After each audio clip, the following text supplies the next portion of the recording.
নমস্কাৰ সকলোকে এটা ভিডিঅ'লৈ স্বাগতম জনাইছো। আজি মই দশম শ্ৰেণীৰ Nelson Mandela Long Walk to Freedom পাঠটোৰ কেইটামান দীঘল প্ৰশ্নোত্তৰৰ বিষয়ে আলোচনা কৰিম। Number 1, what does Nelson Mandela refer to as an extraordinary human disaster? কিহক নেলছন মেণ্ডেলাই উল্লেখ কৰিছে এটা অসাধাৰণ মানৱীয় বিপৰ্যয় বুলি? Answer. Nelson Mandela refers to the apartheid policy of the white race against the black people as an extraordinary human disaster. Nelson Mandela উল্লেখ কৰিছে জাতিবিদ্বেষ নীতিটো বগা জাতিটোৰ কলা লোকসকলৰ বিৰুদ্ধে এটা অসাধাৰণ মানৱীয় বিপৰ্যয় বুলি। The blacks were the native people of South Africa. কলা লোকসকল আছিল স্থানীয় মানুহ দক্ষিণ আফ্ৰিকাৰ। White people snatched freedom from these colored people of South Africa. বগা লোকসকলে কাঢ়ি লৈছিল স্বাধীনতা এই বৰণ থকা মানুহবিলাক দক্ষিণ আফ্ৰিকাৰ, অৰ্থাৎ দক্ষিণ আফ্ৰিকাৰ কলা লোকসকলৰ স্বাধীনতা কাঢ়ি লৈছিলে। The black people were oppressed for a very long time. কলা লোকসকলক শোষণ কৰা হৈছিলে এটা বৰ দীঘলীয়া সময় ধৰি। They were not even allowed to fulfill their obligations to their own families, community and their country.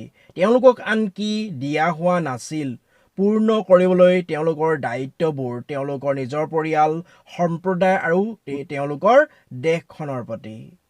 White people had no compassion for them and oppressed their own people.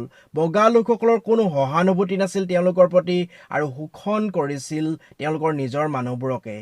They punished them and put them in prison. তেওঁলোকে তেওঁলোকক শাস্তি দিছিল আৰু তেওঁলোকক কাৰাগাৰত ভৰাই ৰাখিছিল।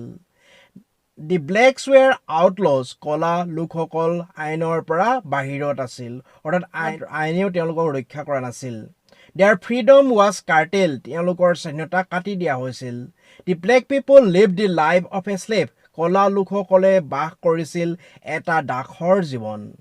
Number 2, describe the views of Mandela for the black people who fought and sacrificed their lives for the country's political independence. বৰ্ণনা কৰা মেণ্ডেলাৰ মতামতবোৰ কলা লোকসকলৰ প্ৰতি যিবিলাকে যুঁজ কৰিছিল আৰু বলিদান দিছিল তেওঁলোকৰ জীৱনবোৰ দেশখনৰ ৰাজনৈতিক স্বাধীনতাৰ কাৰণে। Mandela always said that the political freedom was the result of sacrifices of thousands of the black people who fought for that. মেণ্ডেলাই সদায়ে কৈছিল যে ৰাজনৈতিক স্বাধীনতা হৈছে ফলাফল হাজাৰ হাজাৰ কলা লোকৰ বলিদানৰ যিবিলাকে তাৰ কাৰণে যুঁজ কৰিছিল। He said that it could not be repaid. তেওঁ কৈছিল যে ইয়াক পৰিশোধ কৰিব পৰা নাযাব। Their sacrifices had brought freedom for the black. তেওঁলোকৰ বলিদানবিলাকে লৈ আহিছিল স্বাধীনতা কলা লোকসকলৰ কাৰণে। A new democratic government was formed in South Africa.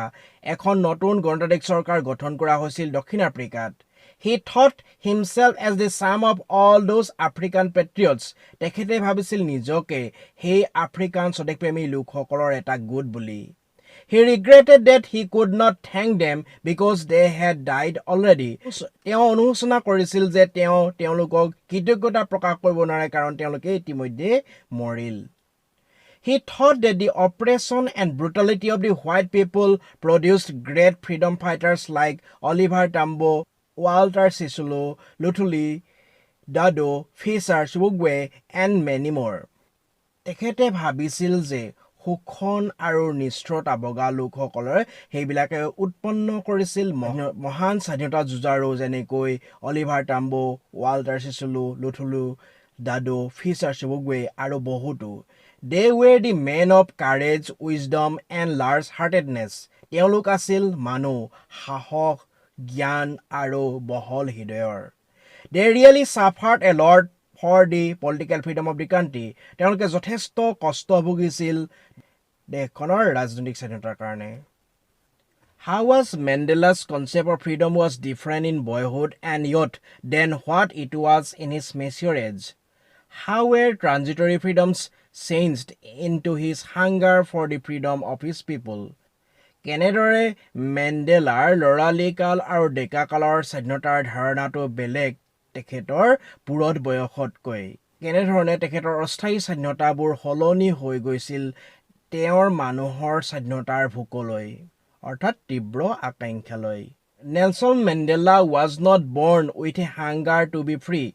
Nelson Mandela জন্মগ্ৰহণ কৰা নাছিল এটা ভোক লৈ স্বাধীন হ'বলৈ বা মুক্ত হ'বলৈ। In his boyhood, he felt free until he obeyed his father and the rules of his tribe. তেখেতৰ ল'ৰালি কালত তেখেতে মুক্ত অনুভৱ কৰিছিল যেতিয়ালৈকে তেখেতে মানি চলিছিল তেখেতৰ দেউতাক আৰু তেখেতৰ জনজাতীয় নিয়মবোৰ। The concept of freedom was limited only to run in fields, swim in the local stream and ride on the slow-moving bulls. স্বাধীনতাৰ ধাৰণাটো সীমাবদ্ধ আছিল মাত্ৰ পথাৰবিলাকত দৌৰা, স্থানীয় জুৰিটোত সাঁতোৰা আৰু লাহে লাহে গৈ থকা খাৰগুৰ ওপৰত উঠাটোত। When he was a young man, he realized that his boyhood freedom was an illusion. যেতিয়া তেখেতে যুৱক হৈছিল তেতিয়া তেখেতে উপলব্ধি কৰিছিল তেখেতৰ ল'ৰালি কালৰ স্বাধীনতাটো এটা ভ্ৰম আছিল, মিছা ধাৰণা আছিল। His freedom had already taken away from him. তেখেতৰ স্বাধীনতা ইতিমধ্যে তেওঁৰ পৰা আঁতৰাই লৈ যোৱা হৈছে। He yearned to enjoy transitory freedoms like staying out at night, reading and going anywhere as he pleased. তেখেতে ইচ্ছা কৰিছিল উপভোগ কৰিবলৈ অস্থায়ী স্বাধীনতা, ৰাতি বাহিৰত থকা, পঢ়া আৰু যোৱা যলৈ তেখেতে যাবলৈ বিচাৰে। When he joined the African National Congress, only then his own freedom became the greater hunger for his people. যেতিয়া তেখেতে আফ্ৰিকান নেশ্যনেল কংগ্ৰেছ দলটোত যোগদান কৰিছিল তেতিয়া তেখেতৰ নিজৰ স্বাধীনতা হৈ পৰিল সাৰ্বজনীন স্বাধীনতা তেখেতৰ মানুহবিলাকৰ কাৰণে।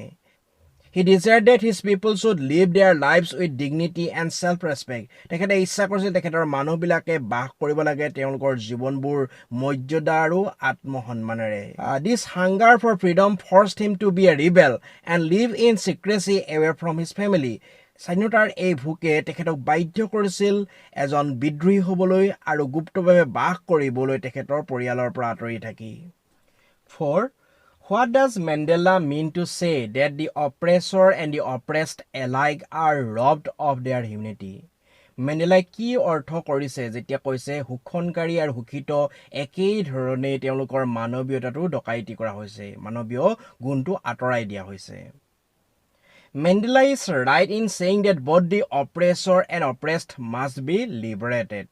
মেণ্ডেলা সঠিক কোৱাত যে দুয়ো শোষণকাৰী আৰু শোষিতজনক মুক্ত কৰিব লাগে। Both of them are actually the victim of hatred. তেওঁলোকৰ দুয়োৱে প্ৰকৃততে ঘৃণাৰ বলি। Everyone is obliged to fulfill their duties, whether personal or social, but without freedom a man cannot do so. প্ৰতিজন লোকে বাধ্য তেওঁলোকৰ কৰ্তব্য পূৰ্ণ কৰিবলৈ, এয়া ব্যক্তিগতই হওক নাইবা সামাজিক হওক, কিন্তু স্বাধীনতা অবিহনে এজন মানুহে এনেকুৱা কৰিব নোৱাৰে। The person who takes away the freedom of a man is really an oppressor and a prisoner of hatred. ব্যক্তিজন যিয়ে এজন লোকৰ স্বাধীনতা আঁতৰাই লৈ যায় সেইজন হৈছে প্ৰকৃততে এজন শোষণকাৰী আৰু এজন বন্দী ঘৃণাৰ। He is locked behind the bars of prejudice and narrow-mindedness. তেখেতক তলা মাৰি ভৰাই থোৱা হৈছে হিংসা দেশ আৰু ঠেক মনোভাৱৰ খুটাৰ পিছফালে। He lacks humanity. তেখেতৰ মানৱীয়তা নাই। This is the same with a person who is oppressed by other. এইটো একে এজন ব্যক্তি যাক শোষণ কৰিছে অন্য লোকে। He is forced to be without human feeling. তেখেতক বাধ্য কৰা হৈছে মানৱ ভাৱ অনুভূতিবিহীনভাৱে থাকিবলৈ। He cannot fulfill his twin obligations. তেখেতে পূৰ্ণ কৰিব নোৱাৰে তেখেতৰ দুয়োটা দায়িত্ব, অৰ্থাৎ ব্যক্তিগত দায়িত্ব আৰু সামাজিক দায়িত্ব পূৰ্ণ কৰিব নোৱাৰে। Number 5. Describe the obligations which the author is talking about and also describe his feelings for them. বৰ্ণনা কৰা দায়বদ্ধতাবোৰ লিখকে যাৰ বিষয়ে কৈ আছে আৰু বৰ্ণনা কৰা তেওঁৰ ভাৱবোৰ সিহঁতৰ কাৰণে। Or which twin obligations does Nelson Mandela mention in the lesson? কোন দুয়োটা দায়বদ্ধতা নেলছন মেণ্ডেলাই পাঠটোত উল্লেখ কৰিছে? Why were not he and the rest of the blacks able to fulfill those obligations? কিয় তেওঁ আৰু আন বাকী কলা লোকসকলে সেই দায়বদ্ধতা কেইটা পূৰ্ণ কৰিব নোৱাৰে? Answer. Nelson Mandela thinks that every man has twin obligations in life. Nelson Mandela ভাবে যে প্ৰতিজন লোকৰে আছে দুটা দায়বদ্ধতা জীৱনত। The first obligation of a man is to his family, to his parents, to his wife and children. প্ৰথম দায়বদ্ধতা এজন মানুহৰ হৈছে তেখেতৰ পৰিয়ালটোৰ প্ৰতি, তেখেতৰ মাক দেউতাকৰ প্ৰতি, তেখেতৰ ঘৈণীয়েক আৰু ল'ৰা ছোৱালীৰ প্ৰতি। He has another obligation to, তেখেতৰ আন দায়বদ্ধতাও আছে। He has an obligation to his people, his community and his country. তেখেতৰ এটা দায়বদ্ধতা আছে তেখেতৰ মানুহৰ প্ৰতি, তেখেতৰ সম্প্ৰদায়ৰ প্ৰতি আৰু দেশখনৰ প্ৰতি। Every man is to do his duty according to his inclinations and abilities. প্ৰতিজন লোকে তেখেতৰ কৰ্তব্য কৰিবলগীয়া হয় তেখেতৰ ৰুচি আৰু সক্ষমতা অনুসৰি। But in South Africa, it was impossible for a man like Mandela or other blacks to fulfill those obligations. কিন্তু দক্ষিণ আফ্ৰিকাত এইটো অসম্ভৱ মেণ্ডেলা আৰু অন্য কলা লোকসকলৰ নিচিনা লোকক সেই দায়বদ্ধতাকেইটা পূৰ্ণ কৰাত। If a man tried to live as a human being, he was punished and isolated. যদি এজন লোকে চেষ্টা কৰিছিল মানুহ হিচাপে বাস কৰিবলৈ তেখেতক শাস্তি দিয়া হৈছিল আৰু অকলশৰীয়া কৰি দিয়া হৈছিল। If any person in South Africa tried to do his duty to his people, he was forcefully separated from his family and his home. যদি এজন ব্যক্তিয়ে দক্ষিণ আফ্ৰিকাত চেষ্টা কৰিছিল তেখেতৰ কৰ্তব্য তেখেতৰ মানুহবিলাকৰ প্ৰতি কৰিবলৈ তেখেতক বাধ্য কৰা হৈছিল পৃথক হ'বলৈ তেখেতৰ পৰিয়ালৰ পৰা আৰু তেখেতৰ ঘৰৰ পৰা। He was forced to lead a life of secrecy and rebellion. তেখেতক বাধ্য কৰা হৈছিল এটা জীৱন বাস কৰিবলৈ গুপুত আৰু বিদ্ৰোহৰ। Nelson Mandela placed his people above his family. Nelson মেণ্ডেলাই স্থান দিছিল তেখেতৰ মানুহবোৰক তেখেতৰ পৰিয়ালৰ ওপৰত। In attempting to serve his people, he was prevented from fulfilling his obligations as a son, a brother, a father, and a husband. তেখেতৰ মানুহবিলাকক সেৱা কৰাৰ চেষ্টাত তেখেতক বাধা দিয়া হৈছিল তেখেতৰ দায়বদ্ধতাবিলাক পূৰ্ণ কৰিবলৈ এজন পুতেক হিচাপে, এজন ককায়েক হিচাপে, এজন দেউতাক হিচাপে আৰু এজন গিৰিয়েক হিচাপে। মৰমৰ ছাত্ৰ ছাত্ৰীসকল ভিডিঅ'টো আজিলৈ ইমানেই। ভিডিঅ'টো ভাল লাগিলে লাইক শ্বেয়াৰ আৰু কমেণ্ট কৰিবা আৰু চেনেলটো ছাবস্ক্ৰাইব কৰা নাই যদি ছাবস্ক্ৰাইব কৰি ৰাখিবা যাতে ভৱিষ্যতলৈ এনেধৰণৰ ভিডিঅ' চাবলৈ পাই থাকা। ধন্যবাদ।